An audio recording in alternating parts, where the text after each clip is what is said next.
এবার পরিমণির ৮ নম্বর স্বামীর নাম জানা গেল। বর্তমানে পরিমণির স্বামী পরিমণির সাথেই আছে। প্রিয় ভিউয়ার্স, বিস্তারিত জানতে ভিডিওটি না টেনে সম্পূর্ণ দেখতে থাকুন। চিত্রনায়িকা পরিমণির সাবেক স্বামী ফেরদৌস কবির সৌরভকে গ্রেফতার করেছে ডিবি পুলিশ। বৃহস্পতিবার রাজধানীর বসুন্ধরা রেসিডেন্সিয়াল এলাকা থেকে তাকে গ্রেফতার করা হয়। জানা গেছে, গ্রেফতার আসামি সৌরভ যশোরের কেশবপুর পৌরসভার আওয়ামী লীগের নেতা মেয়র রফিকুল ইসলামের সহচর। তিনি সাবেক এমপি শাহিন চাকলাদার গ্রুপের লোক ছিলেন। সৌরভের সঙ্গে 2012 সালের 28শে এপ্রিল বিয়ে হন পরিমণির।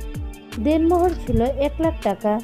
কিন্তু বিয়ের 2 বছর পর থেকে পরিমণির সঙ্গে দূরত্ব সৃষ্টি হয় সৌরভের।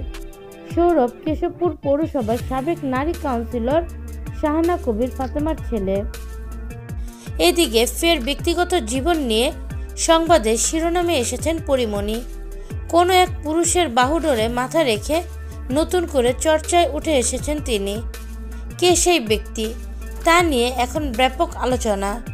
এদিকে পরিমণির গৃহকর্মী পরিমণিকে নিয়ে নানা ধরনের মন্তব্য করছে।